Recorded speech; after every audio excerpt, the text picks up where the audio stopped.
Everyone talks about protecting kids online. Almost nobody mentions the priest who saw it coming 150 years early. Turin, 1800s. Industrial smokestacks. Street kids swarming. One man watches them disappear into basements and attics with pamphlets nobody checks. He starts writing down what happens next. Who is he? What does he see? Why does it mirror exactly what screens do now? Giovanni Melchiorre Bosco. Born August 16th, 1815, in a stone farmhouse outside Castelnuovo d'Asti, Piedmont countryside. His father Francesco dies when Giovanni is 2. Margherita, his mother, raises 3 boys on rented land. No school. Giovanni teaches himself to read by age 9 using a single prayer book. He watches traveling performers at village fairs, jugglers, acrobats, rope walkers, then recreates their acts in the family barn for other farm kids. He charges nothing, but here's the trick. After every show, he repeats the Sunday sermon word for word. Memory like a steel trap. The other children listen because he just made them laugh. He's 9 years old, and he's already figured out that you reach kids by meeting them where they are, then guiding them where they need to go. That pattern never breaks. 1830, he's 15. He walks 26 kilometers to Chieri to study at the municipal school, works as a tailor, a blacksmith, a baker, a carpenter, whatever pays for books. 1835, he enters the seminary. June 5th, 1841, ordained in Turin. The city is exploding. Population doubles in 20 years. Kids flood in from failed harvests in the countryside. Most are 12 to 16. They sleep in stables, under bridges, in alleys. They work 14-hour shifts in silk mills and foundries. No laws, no safety. When they're not working, they're feral. Bosco walks the streets. December 8th, 1841, he meets Bartolomeo Gorelli in the sacristy of the Church of St. Francis of Assisi. Gorelli is 16, illiterate, a bricklayer's apprentice. Bosco asks him if he wants to learn. Gorelli says yes. That's the first kid. By spring, there are 20. By 1843, there are 80. They meet in a rented room, then a field, then a shed. Bosco teaches reading, math, catechism, trades. He doesn't just preach, he plays, runs races, does card tricks, juggles. The kids call it the oratory. The authorities call it a problem. 1846, Bosco rents a plot in the Valdocco district, a slum on Turin's northern edge. Sheds and a small chapel. By 1850, 400 boys are coming every Sunday. Bosco lives with them, sleeps 3 hours a night. He notices something. The boys who get in trouble, the ones who steal, who fight, who vanish into the underworld, they all have one thing in common. They're consuming content nobody monitors, not food, not work. Content, pamphlets, cheap printed material flooding Turin streets. Anti-clericalism is booming. The Risorgimento is heating up. Revolutionary tracts, pornographic woodcuts, satirical cartoons mocking the church, violence, explicit material. It's everywhere. A 16-year-old bricklayer's apprentice can buy it for 2 soldi. Bosco watches boys read this stuff in corners, alone, hidden. He watches their behavior change. They get aggressive, secretive, obsessed. They stop coming to the oratory. Some disappear entirely, arrested, dead in a gutter. Or they end up in networks, criminal, political, sexual, that consume them. If you value documented church history and 19th century social observation like this, subscribe. It's the best way to support our work. Also comment from which city you're hearing this from. The script is researched and factual, using sources from the Archivio Salesiano Centrale in Rome, which holds Bosco's personal journals and correspondence logs from 1841 to 1888, and the critical edition of his Memorie dell'Oratorio, edited by Antonio da Silva Ferreira and published by Elas in Rome in 1991, which cross-references his accounts with Turin police records and diocesan reports. Now back to the information. Bosco doesn't moralize, he documents. He starts keeping a log, which boys are reading what, where they get it, what happens after. He notices patterns. A boy reads a pamphlet glorifying revolution. 2 weeks later, he's arrested for throwing stones at a government building. Another boy finds a pornographic print. Within a month, he's involved in prostitution or trafficking. Another gets a tract denying God. He becomes violent, nihilistic, unreachable. Bosco isn't guessing, he's tracking case by case. His journals from 1848 to 1855 are filled with names, dates, outcomes. Carlo Gastini, age 14, arrested June 1849 after reading anarchist material. Michel Rua, age 15, spirals into depression after exposure to atheistic philosophy tracts. Rua later recovers and becomes Bosco's successor, but that's 1860 and we're still in 49. Giovanni Battista Francesca, age 13, finds explicit material, behavioral collapse within 3 weeks. Bosco's solution is radical for 1850. He doesn't ban the content. You can't. It's everywhere.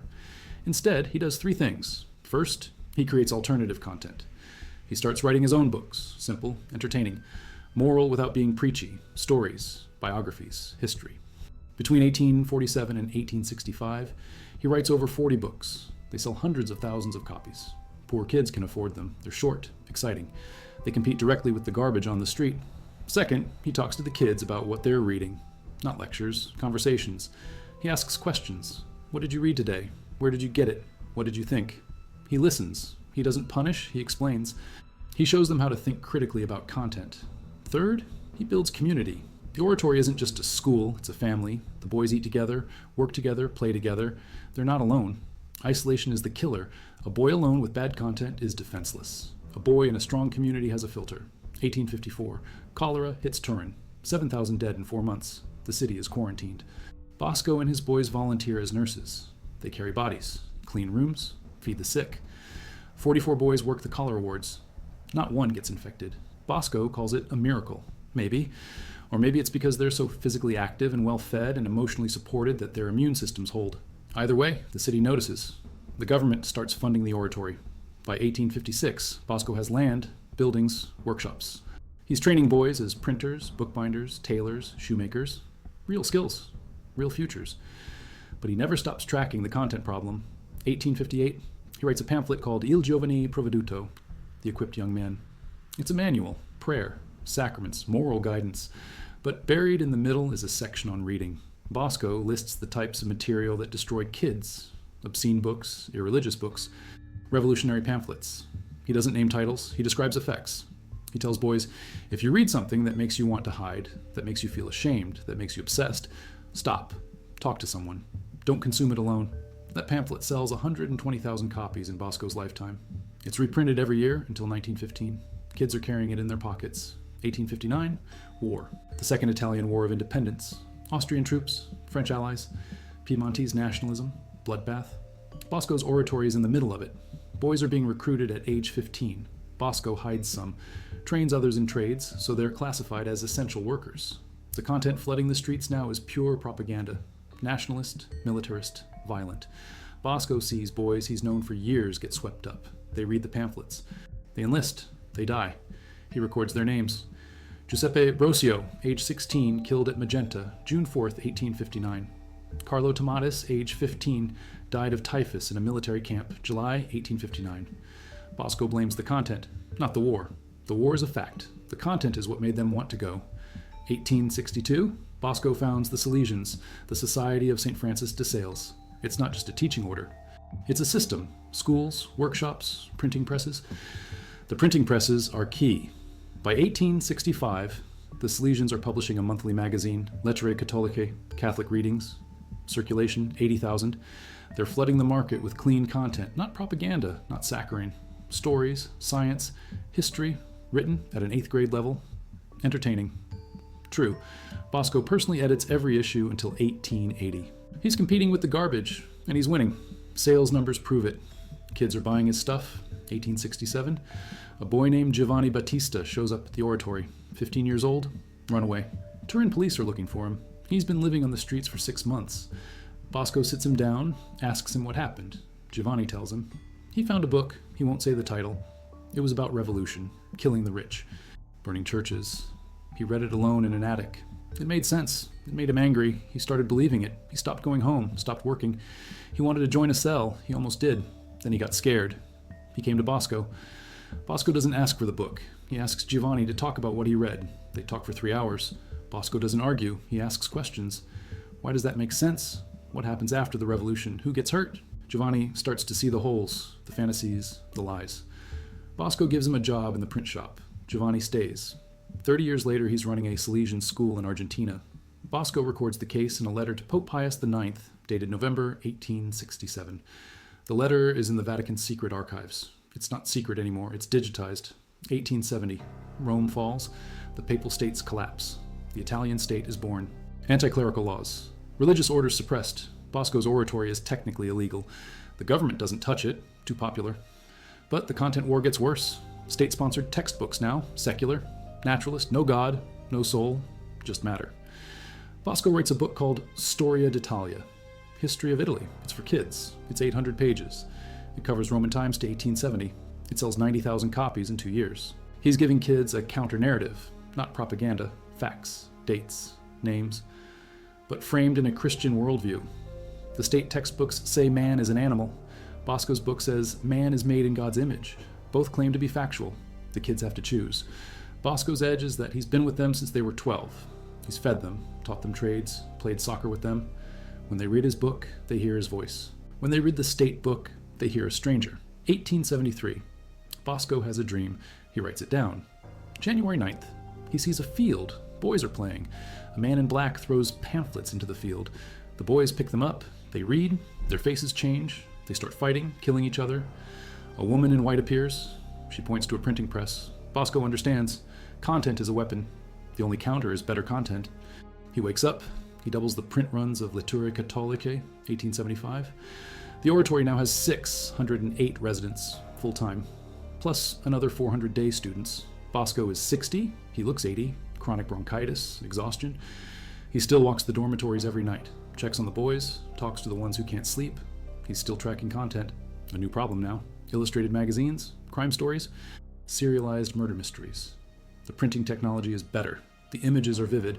Boys are obsessed. They're not reading revolutionary tracts. They're reading about Jack the Ripper types, fictional violence. But it's having the same effect. Aggression, desensitization, fantasies. Bosco starts a new series of pamphlets. Biblioteca della Gioventù Italiana, Library of Italian Youth, adventure stories, true crime solved by virtue. Thrilling, but moral. The first volume sells 30,000 copies in 3 months. He's still competing. If you value this kind of deep historical research, make sure to subscribe. Comment below from which city you're watching. Now back to the story. 1878. Pope Pius IX dies. Leo XIII takes over. He summons Bosco to Rome. March 18th, 78. Leo asks Bosco what the church's biggest threat is. Bosco doesn't say secular government, doesn't say poverty. He says content. Unmonitored material entering the minds of the young. He tells Leo, "We can build all the schools we want, but if boys go home and consume poison alone, we lose them." Leo asks what to do. Bosco says 3 things. Create better content, teach critical consumption, build strong communities. Leo makes Bosco a consultor to the Congregation for Catholic Education. It's an advisory role. Bosco uses it to push for church-run publishing houses in every diocese. Some listen, most don't. The content war is too expensive. Bosco funds it himself. By 1880, the Salesian presses are printing 200,000 volumes a year. 1881, a 16-year-old boy named Domenico Savio is canonized. Died at age 15 in 1857, Bosco's student. The case is relevant because Bosco's biography of Savio, published in 1859, includes a chapter on reading. Savio had a rule: never read alone. Always have a friend nearby. If a book makes you uncomfortable, stop and talk. That rule is in the canonization documents. The Vatican is endorsing Bosco's method. Don't isolate.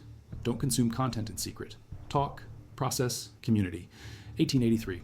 Bosco's health collapses. He's bedridden for months. The Salesians now operate in 6 countries, 350 schools, 14 printing presses, 57,000 students. Bosco is still editing Lettere Catholique from his bed, still answering letters from boys asking what to read. One letter, dated July 1883, survives. A boy in Argentina writes, "Don Bosco, I found a book. It says there is no heaven. I'm scared. What do I do?" Bosco writes back, "Don't read it alone. Show it to your teacher. Talk about it. Fear means your soul is awake. That's good." The letter is in the Salesian archives in Buenos Aires, 1884. Bosco travels to France. He's dying. He knows it. He wants to secure funding for the missions. He visits Paris, Lyon, Marseille. Everywhere, the same question from parents. How do we protect our children? Bosco's answer never changes. You can't ban content. It's impossible. You create better content, you talk to them, you build community. He's said it 1,000 times. He'll say it until his last breath. 1888, January 31st. Bosco dies in Turin, age 72. His last words, "Tell the boys I wait for them in paradise." The Salesians now number 768 priests and brothers. The printing presses don't stop. By 1900, they're publishing in 12 languages. By 1934, Bosco is canonized. By 2000, the Salesians are the 2nd largest teaching order in the Catholic Church. 16,000 members, 2,000 schools. But here's what matters for this story.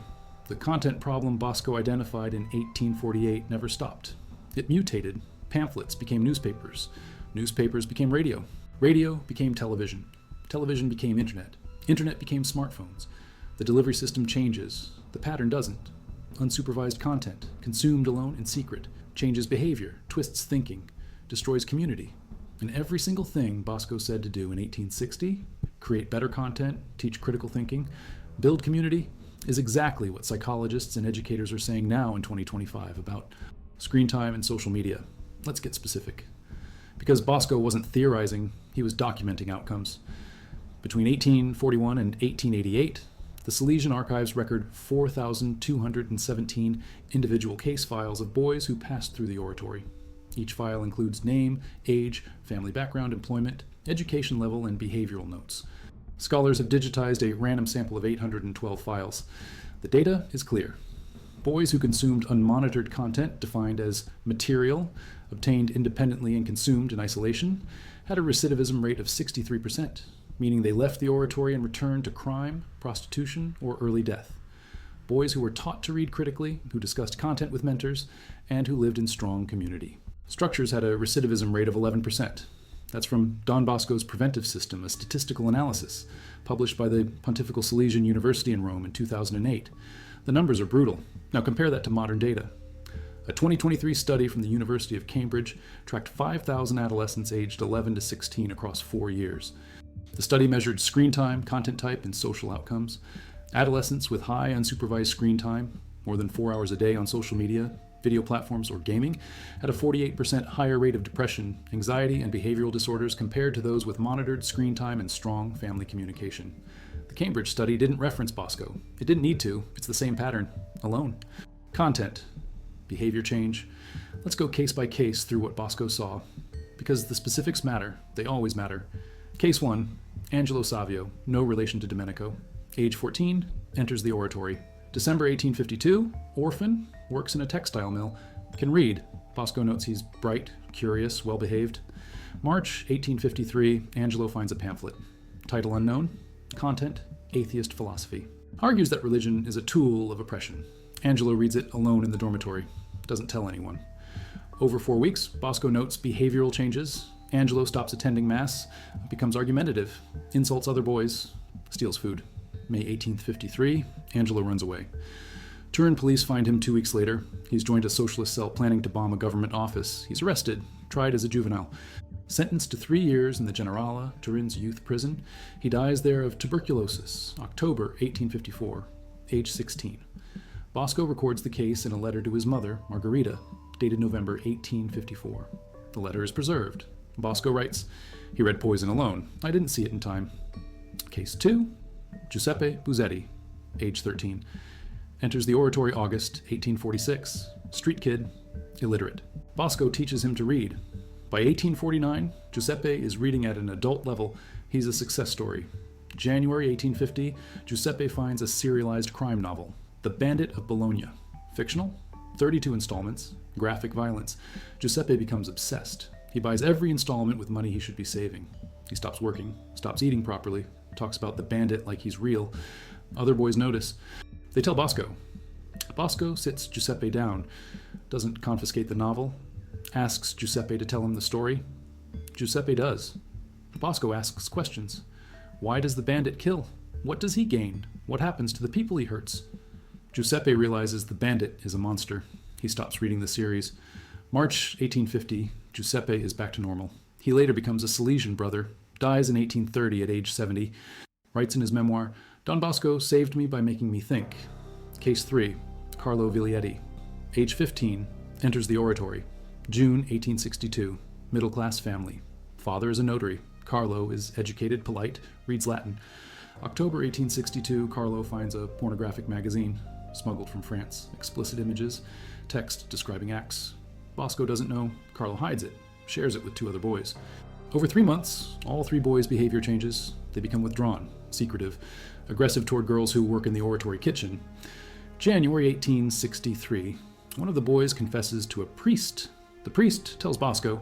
Bosco confiscates the magazine, sits all 3 boys down, doesn't shame them, explains what pornography does to the brain, rewires desire, creates addiction, destroys the ability to love.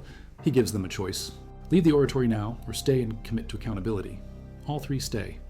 Bosco assigns each boy a mentor, older Salesian brother. They meet weekly, discuss what they're reading, thinking, feeling.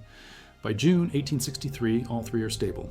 Carlo later writes in a letter to Bosco, dated 1879, "You treated us like men, you trusted us to choose. That's why we stayed." Case 4. Michel Rua, age 12. Enters the oratory. October 1845. Poor family. Father is a gunsmith. Michel is brilliant photographic memory. By age 15, he's Bosco's assistant. July 1850, Michel finds a tract. The Illusion of Immortality, atheist philosophy. Argues the soul is a myth. Death is the end. Michel reads it. Spirals into depression.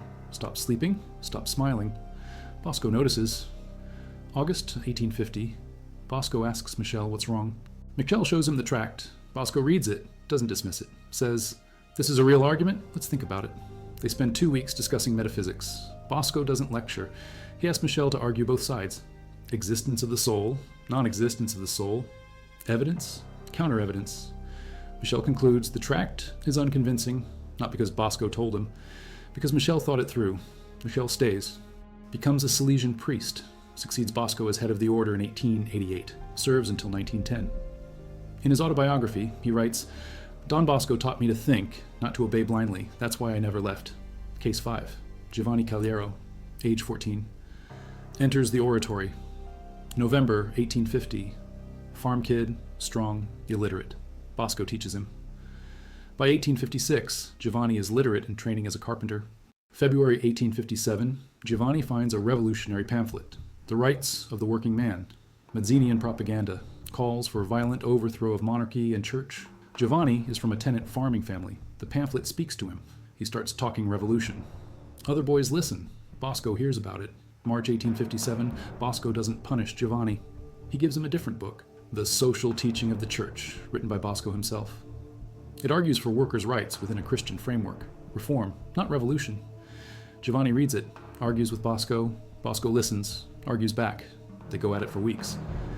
Giovanni slowly shifts, not because he's forced, because Bosco's argument is better.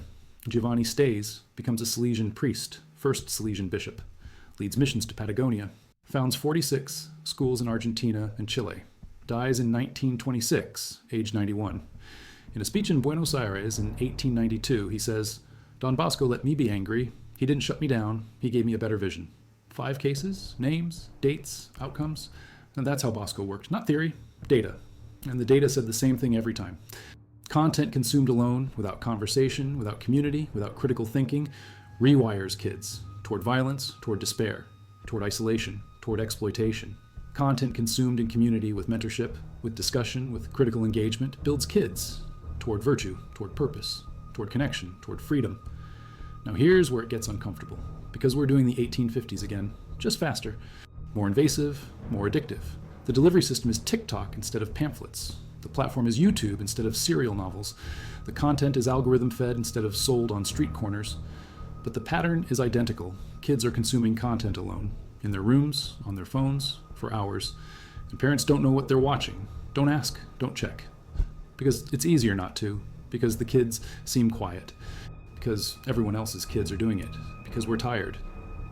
Bosco saw the same thing. Parents in Turin in 1850 were exhausted. Factory shifts, poverty, hunger. They didn't have time to monitor what their kids were reading, so the kids read garbage, and the garbage destroyed them. Bosco's solution wasn't to blame the parents, it was to build a system that compensated. The oratory, the mentors, the community, the content creation. He did the work the parents couldn't do. And it worked. 11% recidivism versus 63%. That's not marginal, that's the difference between life and death. So what are we doing right now? 2025. We have the data. We know unsupervised screen time correlates with depression, anxiety, eating disorders, self-harm, radicalization, and suicide. We know algorithms feed kids increasingly extreme content to maximize engagement. We know social media platforms are designed to be addictive. We know all of this. And we're still handing 12-year-olds smartphones and hoping it works out. That's not parenting, that's recklessness. And before anyone says, but it's different now, no, it's not. The technology is different, the human brain is the same. The need for supervision is the same. The need for conversation is the same. The need for community is the same.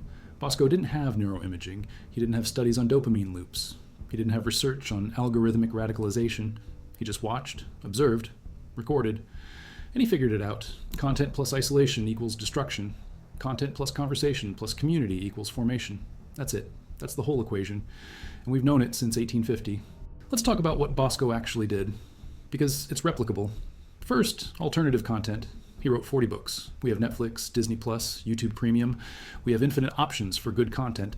The problem isn't availability, it's curation. Bosco curated. He didn't just tell kids to avoid bad content, he put good content in their hands.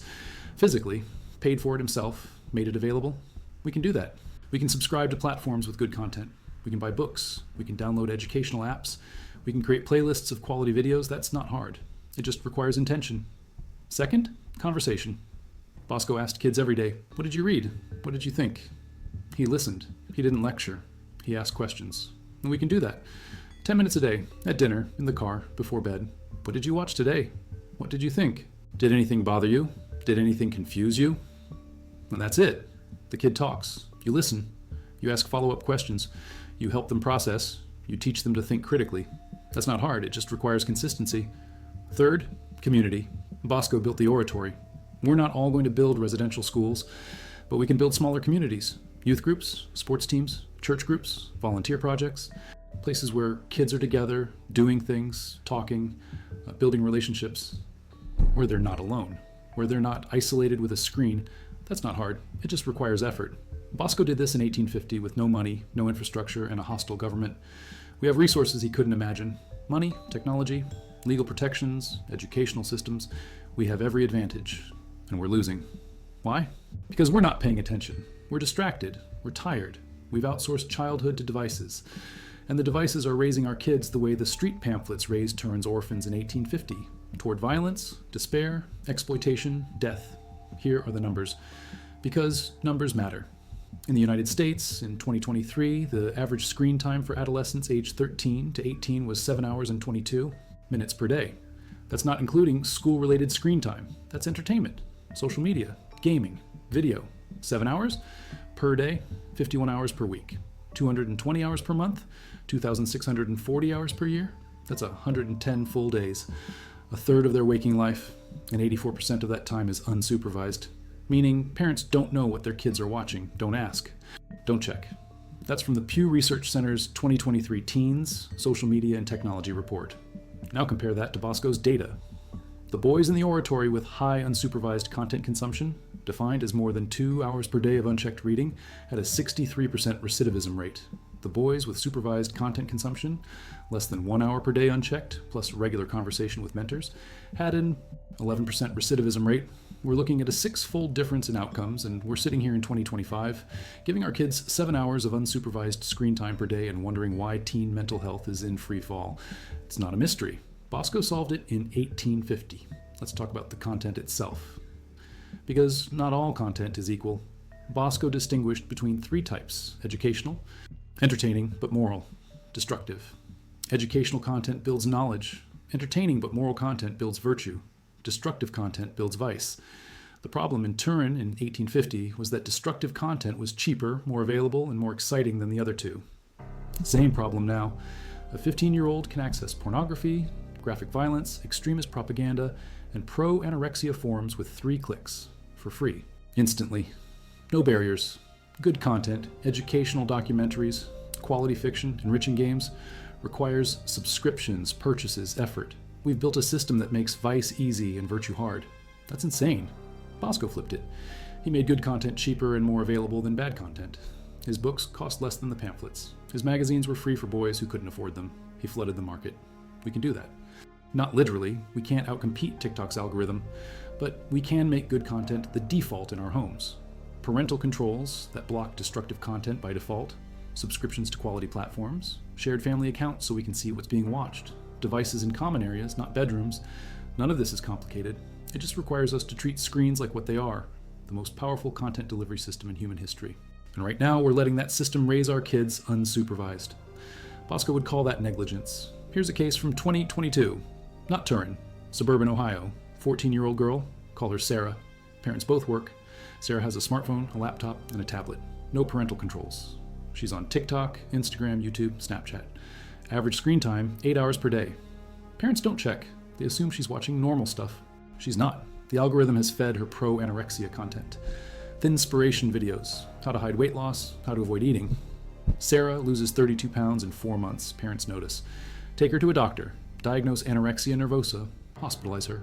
In therapy, Sarah says the videos made it seem normal, everyone was doing it, she thought she was getting healthier. The therapist asks, "Did your parents ever talk to you about what you were watching?" Sarah says no, never, not once. The case is documented in Algorithmic Harm and Adolescent Eating Disorders, published in the Journal of Adolescent Health, December 2022. Sarah is one of 6,000 cases in the study. Same pattern, unsupervised content. Algorithm pushes extreme material, behavior changes. Parents don't notice until it's a crisis. Now compare that to Carlo Viglietti in 1862. Carlo found pornographic content. Behavior changed. Mentor noticed, intervened. Conversation, accountability, outcome stable. Sarah found pro-anorexia content. Behavior changed. Parents didn't notice, no intervention. Outcome, hospitalization. The difference isn't the kid, it's the system. Bosco built a system that caught problems early.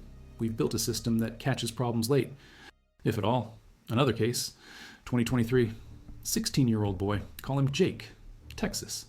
Plays a lot of first-person shooter games, no limits. Parents think it's fine, boys like games. Jake starts watching YouTube videos about firearms, then videos about tactical training, then videos about political extremism. The algorithm connects the dots, gaming to guns to radicalization. Jake starts talking about the collapse, prepping, self-defense. His parents think it's a phase. March 2023, Jake brings a weapon to school, arrested, psychiatric evaluation, diagnosed with radicalization syndrome. In interviews, Jake says he didn't think he was doing anything wrong. Everyone in his online community was talking about this stuff. It seemed normal. He thought he was preparing for reality. His parents had no idea what he was watching. The case is in Pathways to Radicalization in Adolescent Males, published by the FBI's Behavioral Analysis Unit, June 2023. Compare that to Angelo Savio in 1853. Angelo found atheist anarchist content. Behavior changed. Bosco didn't catch it. Angelo ran away, joined a cell, arrested, died in prison. Same pattern. Unsupervised content, radicalization, destruction. The only difference is Bosco didn't have the tools we have. No internet filters, no monitoring software, no warning signs documented in research. He was figuring it out in real time. We have 175 years of data, and we're still making the same mistakes. One more case, 2024, 13-year-old girl, call her Emma, Canada, shy, spends a lot of time online. Parents think she's just making friends. She is. On Discord, anonymous adults, they're grooming her. Slowly, carefully, compliments, attention, request for photos. Emma doesn't tell anyone. Why would she? These are her friends. No, they understand her. Her parents don't check her messages. Privacy, they say. She's 13. June 2024, Emma agrees to meet one of her online friends. She's picked up after school, disappears for 36 hours. Police find her. The adult is arrested, charged with abduction and sexual exploitation. Emma is traumatized. In therapy, she says she didn't know it was wrong. The person was nice, said they loved her. Her parents never asked who she was talking to online, never checked, assumed it was safe. The case is documented in Online Child Sexual Exploitation in Canada, 2024 report, published by the Canadian Centre for Child Protection. Compare that to any number of cases in Bosco's journals. Boys groomed by political or criminal networks. Slowly, carefully, promises, belonging, then exploitation. The ones Bosco caught, he saved. The ones he didn't, he buried. Same pattern. Predators use content to isolate and exploit children. Always have, always will. The medium changes, the method doesn't. So what's the solution? Same as 1850. Alternative content, conversation, community. Specifically, alternative content. Curate what your kids consume, not every single video, but set defaults, parental controls, approved apps, subscriptions to quality platforms, block destructive content at the router level, make good content easy and bad content hard. Conversation. 10 minutes a day, every day. What did you watch? What did you think? Did anything bother you? Listen, don't lecture. Ask questions. Teach critical thinking. Help them process. Make it normal. Make it safe. Make it consistent. Community. Get them offline. Youth group, sports, volunteering, music, art, anything where they're with other humans doing real things, where they're not alone, where they're not isolated with a device. That's it. That's the whole plan. It worked in 1850. It works now. We know it works. The research is overwhelming. Supervised screen time plus conversation plus strong community equals healthy kids. Unsupervised screen time plus isolation equals destroyed kids. It's not complicated. It's just hard. because it requires us to be present, engaged, consistent. And we're tired, we're busy, we're distracted by our own screens. So we're outsourcing childhood to algorithms. And the algorithms are raising our kids to be anxious, depressed, addicted, and exploited. Because that's what maximizes engagement. That's what makes money. Bosco didn't have that problem. He had a different problem. Poverty, cholera, war, government suppression, anti-clerical violence. But he never outsourced the kids. He was there, every day, walking the dormitories, asking questions, listening, building, creating, fighting. And out of 4,217 boys who passed through the oratory, 89% survived and thrived. In the 1850s, in a slum, in a cholera zone, in a war zone, with no money and no support, 89%, because he built a system, content, conversation, community. We have every advantage he didn't have. Resources, technology, research, legal protections, stable government, no cholera. And we're losing kids at rates he would find incomprehensible. 20% of adolescents in the United States reported a major depressive episode in 2023. 37% reported persistent feelings of sadness or hopelessness. 19% seriously considered suicide. 15% made a suicide plan. 9% attempted suicide. That's from the CDC's 2023 Youth Risk Behavior Survey. 9% of American adolescents attempted suicide in 2023. That's 1 in 11. Bosco's recidivism rate for unsupervised content consumers was 63%, but that was crime and poverty and early death from disease, not suicide. We've built a system so toxic that kids are killing themselves at rates Bosco never saw. And we're acting like it's a mystery. It's not a mystery. Bosco solved it. Content plus isolation equals destruction.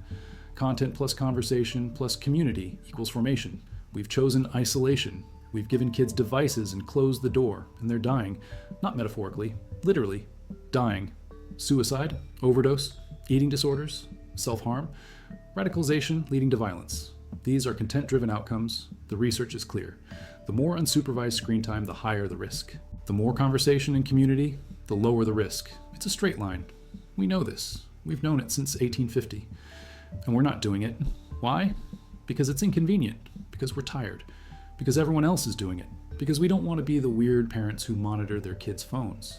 Because we don't want to have awkward conversations. Because we don't want to make time for youth group or sports or family dinners. Because it's easier to hand them a device and hope for the best. That's not parenting. That's neglect. And it's killing them. Bosco would be horrified. He spent 47 years fighting this exact battle, building the oratory, writing the books, walking the streets, saving kids one at a time. And we have all the tools he wished he had. Parental controls, monitoring software, educational apps, research, data, legal protections. We can see what they're watching. We can block destructive content. We can have conversations. We can build community. And we're not doing it. We're choosing convenience over children, comfort over courage, and they're paying the price. Here's the final case. Turin, January 1888. Bosco is dying. He's in bed, can't walk, can barely talk.